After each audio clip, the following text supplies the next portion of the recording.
नमस्कार दोस्तों, मैं हूं अस्पित चौहान और आप देख रहे हैं आपका अपना यूट्यूब चैनल।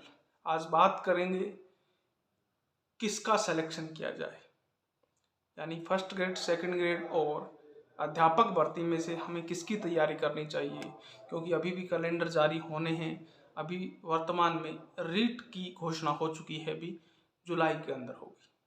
लेकिन दोस्तों, मैं आपको बता दूं कि ये जो द्वंद्व है ना, ये मानव जाति का एक गुण है। देखा गया है 99.99% लोग द्वंद्व में फंसते हैं। कोई एक आध 0.01% ही लोग होंगे जो द्वंद्व में नहीं आते हैं और तुरंत फैसला कर लेते हैं कि हमें क्या करना चाहिए। लेकिन अमूमन लोगों के बीच में द्वंद्व आते हैं, वो अलग अलग चीज़ के लिए आ सकते हैं। जैसे अगर आपको शादी करनी है तो उस समय आपके आ सकते हैं कि कौन सी लड़की का चयन करें, गोरी, काली, जॉब वाली, पैसे वाली, कम उम्र की, थोड़ी ज़्यादा एज की, तो कुछ भी हो सकता है। इसी प्रकार किसी लड़की को लड़के का सिलेक्शन करना है तो वो देख सकता है कि कम हाइट का, ज़्यादा हाइट का, गोरा, काला, जॉब वाला, तो ऐसा कुछ देखने को मिलता है। इसी प्रकार संतोष है, संतोष भी कोई नहीं करता है। जैसे किसी को ऐसे लगता है, जिस अब बेरोजगार हो आप वर्तमान में, तो आपको ऐसा लगता है कोई भी जी हमें अध्यापक ही बना दो, एक बार बन जाए। लेकिन जब आप अध्यापक बन जाएंगे तब आपको लगे कि नहीं यार, ये तो थोड़ा छोटा है, सेकंड ग्रेड होती तो अच्छा होता, फिर फर्स्ट ग्रेड, फिर प्रिंसिपल, फिर आरएएस, फिर आईएएस, फिर और। क्योंकि सोच और संतोष ये रुकते नहीं हैं और रुकने चाहिए भी नहीं।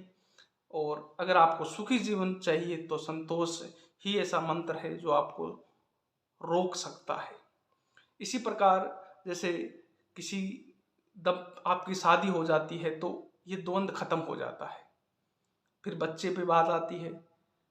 अगर पहले लड़का हो गया तो फिर बाद में सोचते हैं भी लड़की होनी चाहिए। अगर पहले लड़की हो जाती है तो फिर सोचते हैं हमारे लड़का होना चाहिए। जिनके बाई चांस कुछ नहीं होता है तो वो ऐसे सोचते हैं भी कुछ भी हो जाए, कुछ हो जाए।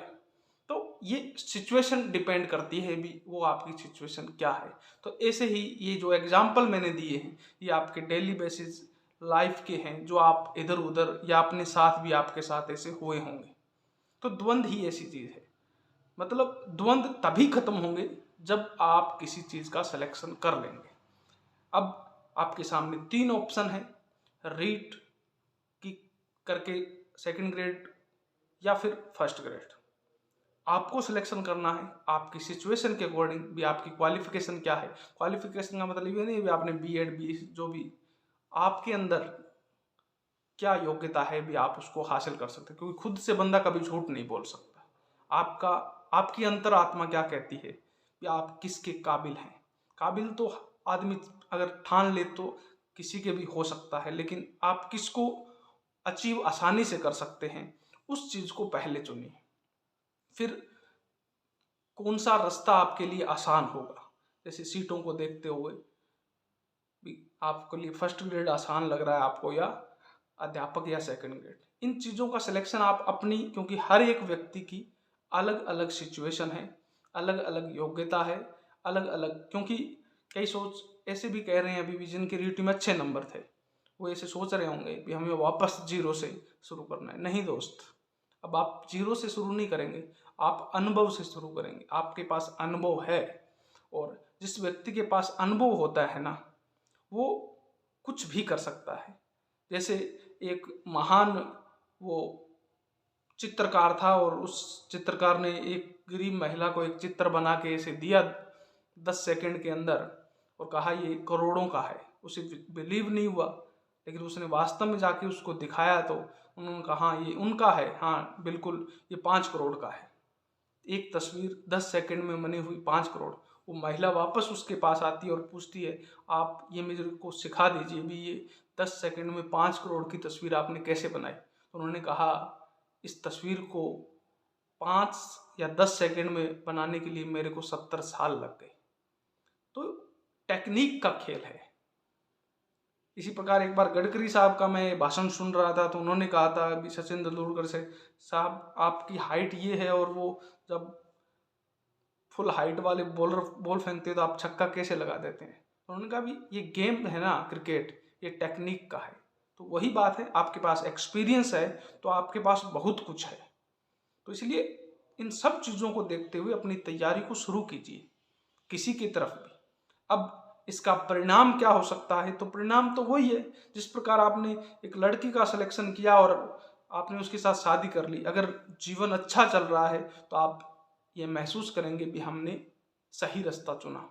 और जब अनबन हो जाती है तब आप सोचेंगे यार उस लड़की का मैं सिलेक्शन कर लेता तो अच्छा होता। तो ऐसा ही इसी जॉब के मैटर में है। आप यहाँ मान लो आपने फर्स्ट ग्रेड का सिलेक्शन किया, हमें फर्स्ट ग्रेड की तैयारी करनी चाहिए और वो जॉब आपको मिल जाएगी तो आप सोचेंगे सही मेरा सिलेक्शन सही था। और बाई चांस आपको जॉब नहीं मिलती है तो फिर आप सोचेंगे अरे इसकी बजाय अगर मैं अध्यापक भर्ती को चुनता तो शायद सिलेक्शन हो जाता। तो ये चीज़ें तो बाद की रिजल्ट हैं, लेकिन द्वंद्व तभी खत्म होगा जब आप सिलेक्शन कर लेंगे कि मेरे को, और सही समय पर सही चुनाव कर लेना ही इस द्वंद्व को खत्म करने का रास्ता है। आपके पास समय है, अभी 2-5 दिन आप ले सकते हैं इस चीज़ को सोचने के लिए कि मेरे को किसकी तैयारी करनी है। बीच रास्ते में भटकना नहीं है, जिसकी एक बार तैयारी लग गई उसी रास्ते पर चलता रहना है, तभी सफलता मिलेगी। तो आशा करता हूँ दोस्तों आपको अब समझ में तो आ गया होगा कि अपने को करना क्या है और सफलता कैसे मिलेगी।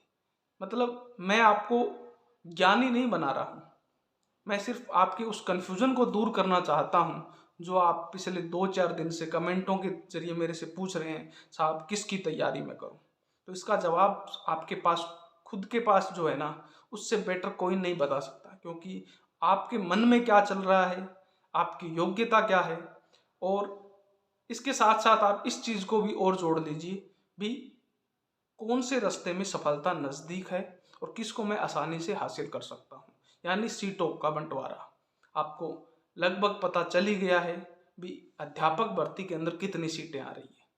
अब सीटें जो डबल हो गई है तो पहले जो अनुमान लग रहे थे उससे डबल कर दीजिए। जैसे 2700-2800 सीटें मैथ साइंस में पहले संभावना थी नॉन टीएसपी के अंदर, तो अब आप समझ सकते हैं कि 5 से 6 हज़ार के मध्य आ जाएगी। इसी प्रकार अन्य सब्जेक्ट की आप देख सकते हैं, सेकंड ग्रेड की आपको पता चली गई है और फर्स्ट ग्रेड की भी आपको पता है कि कितनी सीटें आने वाली है। तो इन सब चीज़ों को देखते हुए जल्दी से निर्णय लीजिए और फिर सही मनोदशा के अकॉर्डिंग तैयारी शुरू कर दीजिए। जितनी जल्दी तैयारी शुरू कर देंगे सफलता उतनी ही आसानी से आपको मिल जाएगी। ओके दोस्तों, आशा करता हूँ आपको यह वीडियो पसंद आया होगा। पसंद आया है तो लाइक का बटन दबाकर प्यार अपना ज़रूर दिखाएं, और वीडियो ज़्यादा पसंद आया है तो अपने दोस्तों के साथ भी शेयर करें। जय हिंद, जय भारत।